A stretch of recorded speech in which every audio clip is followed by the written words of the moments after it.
Graça e a paz do nosso Senhor e Salvador Jesus Cristo, meus amados, que Deus abençoe o dia de cada um de vocês, no dia de hoje, em nome de Jesus. Queridos, eu quero falar acerca de algo muito importante, um tema a qual deveríamos todos nós como cristãos estar abordando, principalmente nós pastores, líderes, que é acerca de algo chamado discipulado. Discipulado foi a forma a qual Jesus ele pregou, ele ensinou aos seus discípulos, por isso chama discípulos. Por quê? Porque Jesus pregava de uma forma a qual ele trazia um discipulado e ele fazendo discípulos através da sua palavra. João Batista também fez a mesma coisa e a ordenança dele foi: ide e fazer discípulos. Eu quero abordar esse tema lendo uma palavra a qual se encontra em Mateus 4, versículo de número 18, que diz: E caminhando junto ao mar da Galiléia, Jesus viu dois irmãos, Simão, chamado Pedro, e André. Eles lançavam redes ao mar, porque eram pescadores. Jesus disse-lhe: venham. Olha, isso é uma ordenança, não um chamado, um convite, uma ordenança. Venham comigo, e eu os farei pescadores de almas. Isso é interessante a gente entender, porque se nós continuarmos lendo o texto, você vai ver que eles largaram tudo imediatamente e seguiram a Jesus Cristo. Eles seguindo a Jesus Cristo, ou seja, eles estavam fazendo a vontade de Deus.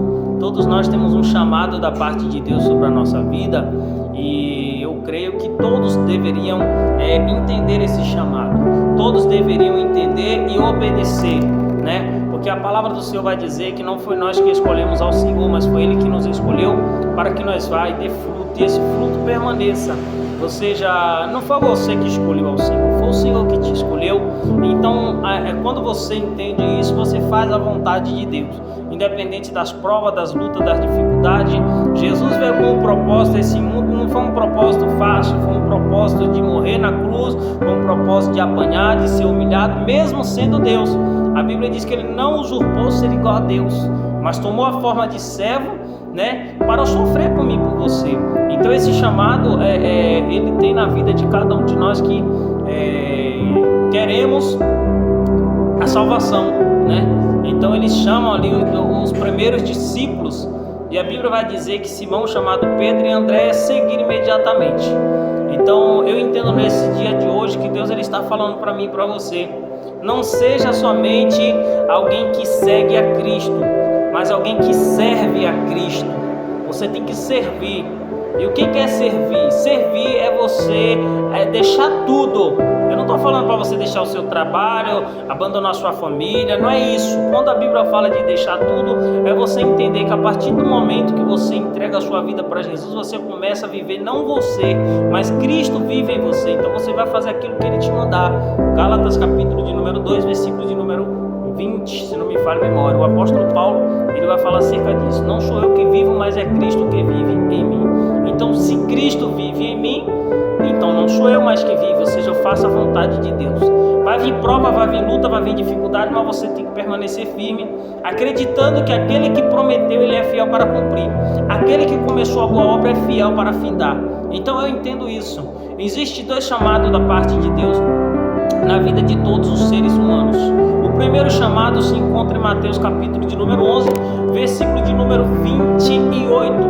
Ele diz assim: vinde a mim todos que estáis cansados e sobrecarregados, e eu vos aliviarei. Eu entendo algo: ele chama todos, ele não deixa ninguém de fora, ele não faz exceção de pessoas. Mas em Lucas capítulo de número 9, versículo de número 23, ele diz: aí já tem um porém, um detalhe: se alguém, o segundo chamado, se você não entendeu o primeiro e o segundo, não adianta às vezes você querer ser pastor, bispo, apóstolo, isso, aquilo, porque você não vai como que eu posso dizer, você não vai servir para servir a Cristo. Você não vai servir. Você não está de acordo com aquilo que Deus preparou para a sua vida. O primeiro chamado: vinde a mim todos que estáis cansados e sobrecarregados, e eu vos aliviarei. Segundo chamado: se alguém quiser vir após mim, negue-se a si mesmo, toma a sua cruz e siga-me. Ou seja, você está vendo o que é ser um discípulo de Cristo? Ser um discípulo de Cristo é você entender que você tem que morrer para si mesmo, para viver para Deus. Quando você entende isso, quando você faz a vontade e o querer de Deus, você obedece à voz de Cristo. E a obediência à ordenança de Cristo, que é siga-me, ela resulta na morte de si mesmo. Resulta na morte de si mesmo. E o cristianismo sem essa morte, é apenas filosofias abstratas.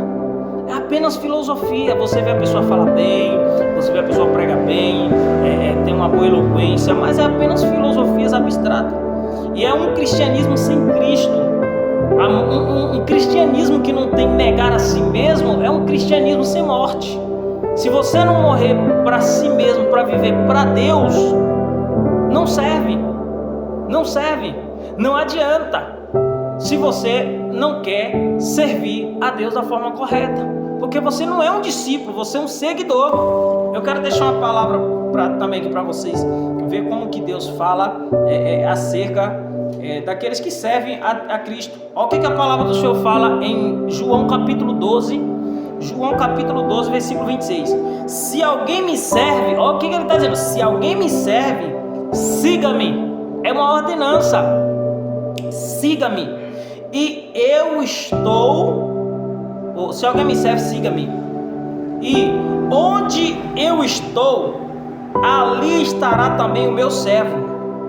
E se alguém me servir, o meu Pai o honrará. Ou seja, preste bem atenção nisso. Ele disse: se alguém me serve, então siga-me. Se você não está seguindo, o que é seguindo a Cristo? É servir. Servir é o que o apóstolo Paulo disse: não sou eu que vivo, mas é Cristo que vive em mim. Você tem que ir em lugares aonde você não quer. Você tem que ir pregar para pessoas que você não quer. Você tem que fazer aquilo que você não quer. Mas não é você que dá a ordenança, a direção. É Ele, a ordenança vem dele. Se você não entender isso na sua vida, não tem como você ser um discípulo de Cristo. Não tem como você dizer eu sirvo a Deus se você não está de acordo com querer a vontade do Senhor.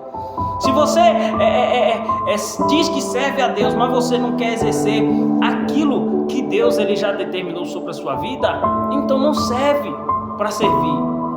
A própria palavra do Senhor vai dizer em João capítulo de número 4, quando ele vai falar com a mulher no tanque de Samaria, ele diz: o Pai está em busca de verdadeiros adoradores, que adore a Ele em espírito e em verdade. O que é esse espírito e verdade? É uma entrega total a Deus. É uma entrega total, sem deixar nada de lado. Você se entrega. Você passa pelas provas, pelas lutas, pelas dificuldades, pelas decepções da vida, né? Um dia você está bem, um dia você está mal, mas você continua, você carrega no seu corpo as marcas do Evangelho. Você não volta atrás, mesmo passando por tanta prova, mesmo passando por tanta luta, mesmo passando por tanta dificuldade. Por quê? Porque você quer agradar a Deus. E quando nós deixamos isso de lado, às vezes nós queremos parar, e eu estou falando, não é um parar de eu cansei, eu vou dar uma descansadinha aqui. Não, a subida para o céu é alta, é muita prova, é muita luta, muita dificuldade. Tem pessoas que desanimam, tem pessoas que às vezes chegam até a se afastar no meio do caminho, outros param, mas não é parar. O segredo não está em você parar e de uma vez, não, o negócio está em você prosseguir. Você tem que prosseguir. Você tem que entender, peraí, eu dei uma paradinha aqui, mas eu não vou parar. Eu descansei um pouquinho. Jesus mesmo disse: no mundo tereis aflições. As aflições fazem com que a gente, muitas das vezes, queremos parar. Mas não quer dizer que Deus nos abandonou. Porque se nós pararmos de vez, olha o que está escrito em Lucas capítulo 9, versículo de número 62. Mas Jesus respondendo disse: ninguém que põe a mão no arado e olha para trás é apto para o reino de Deus. Ou seja, se você parar mesmo, estacionar e dizer eu não quero mais nada, ou seja, você deixar a sua fé de lado, apostatar a sua fé, você não é apto para entrar no reino de Deus. E você não é um discípulo de Cristo.